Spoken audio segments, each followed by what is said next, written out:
orang yang komen itu tidak tahu cerita aslinya, nggak tahu apa yang dirasakan, tiba-tiba terus bikin apa ya, kayak zaman dulu kayak ibu-ibu terus jodoh-jodohin orang nonton sinetron, terus pacar yang benernya dikata-katain, tau nggak zaman dulu kan begitu kan, jadi kayak halu-halu sendiri kan, kayak nonton Dracin kan, goblok menurut gue. Iya, dan menurut gue gini, apa nih? Iya, aneh banget kan, kayak dunia lain. Nah, dia pikir kita takut ya. Dari dulu juga gue sendiri. Lah gue bisa jadi nama Ruben Onsu juga gue berjuang sendiri. Gimana ceritanya? Berarti perjuangan lu. Aduhai bohai, semakin menarik. Ruben Onsu pilih tempuh jalur damai dan segera pelunasan usai ditetapkan tersangka penipuan. Akhirnya Ruben Onsu angkat bicara mengenai statusnya jadi tersangka melalui kuasa hukumnya dan memilih untuk menyelesaikan secara kekeluargaan atau restorasi justice dan akan melakukan perlunasan dalam waktu dekat. Ruben pastikan tidak akan lari dari tanggung jawab. Bahkan Ruben sampai terkejut dirinya dilaporkan ke polisi. Pasalnya Ruben masih menjalin komunikasi yang baik kepada pelapor. Tapi yang menjadi pertanyaannya adalah, bukannya laporan ini sudah diajukan tanggal 22 Agustus tahun 2025? Kenapa masih kaget ya? Gimana menurut kamu? Simpan video ini dan jangan lupa follow. Kita bahas di kolom komentar. Berniat baik juga dan tetap tidak panik juga, bersabar dan fokus untuk menyelesaikan.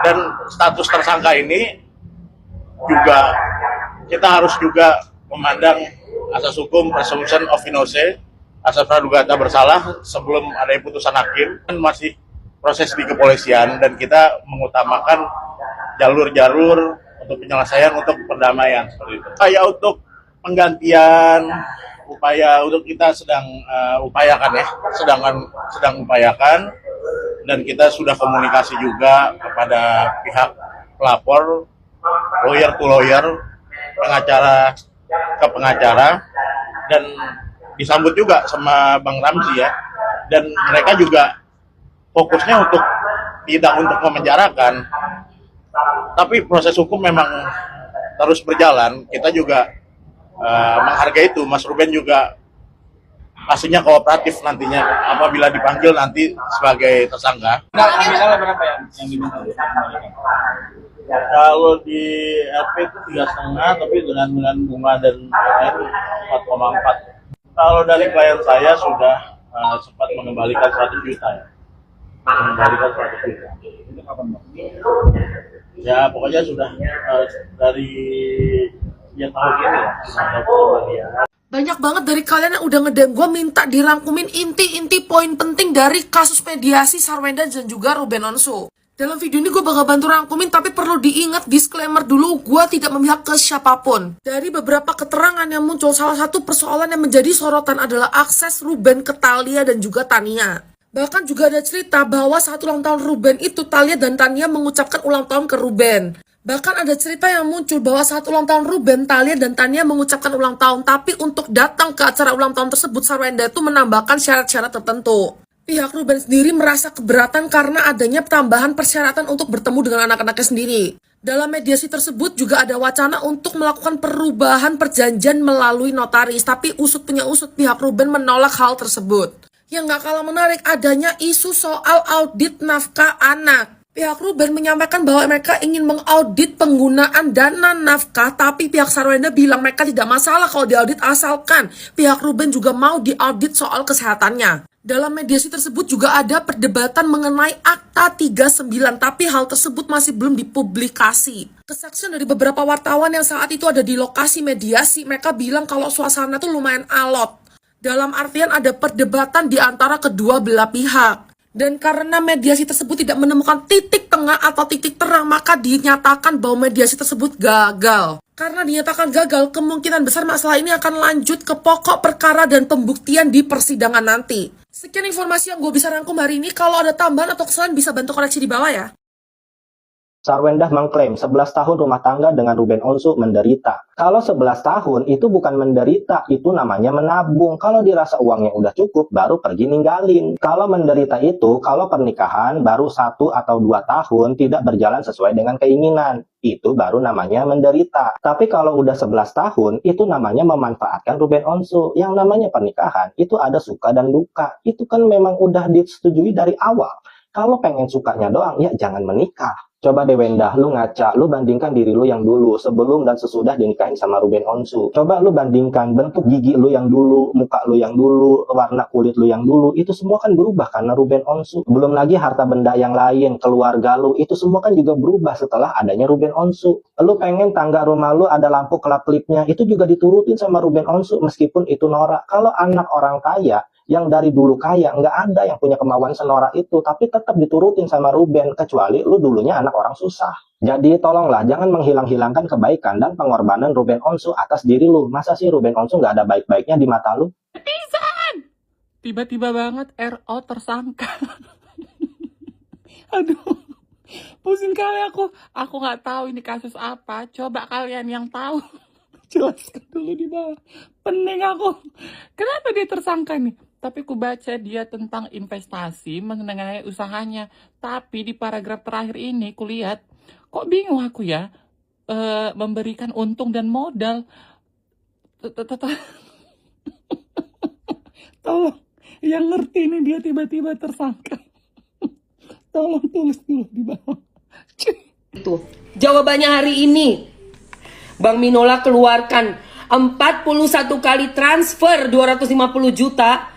Ada 2 transferan yang jumlahnya 150-an juta. Dengan totalnya sudah 11 sekian miliar kepada kontraktor yang keluarganya mantan istri. Saya mau tepuk tangan dulu. Hebat. Mantap ya. Mantap kau ya.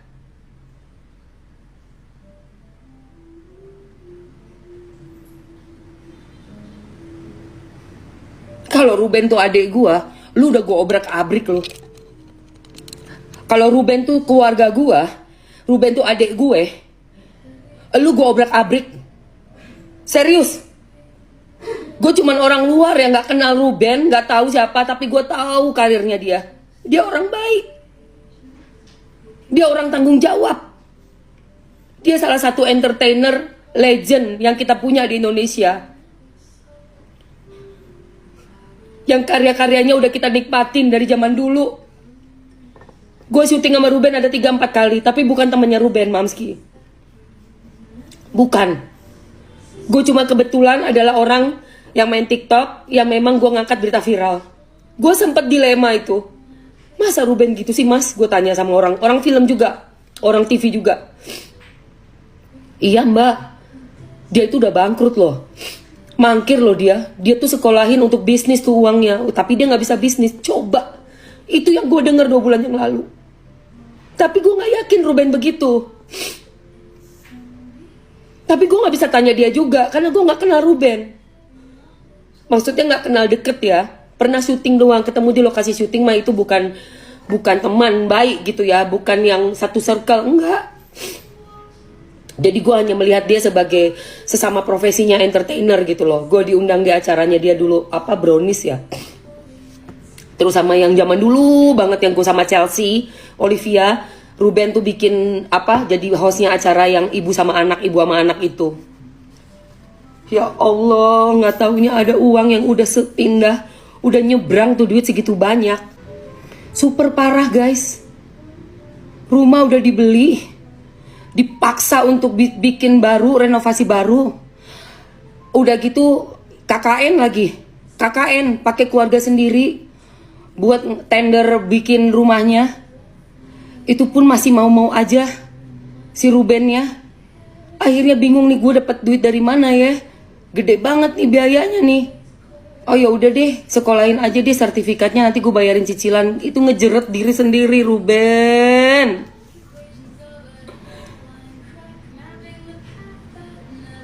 Ini yang ngotak juga, yang menjadi kontraktor ini, keluarga ini juga. Kok bisa sih kalian? Kok Kok bisa kalian gitu loh?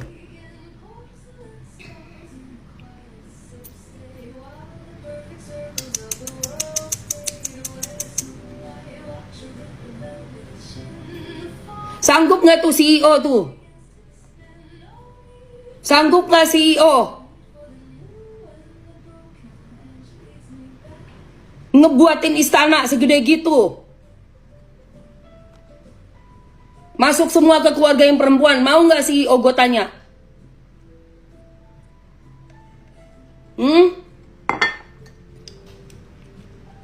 Kok bisa pakai keluarga buat kontraktor?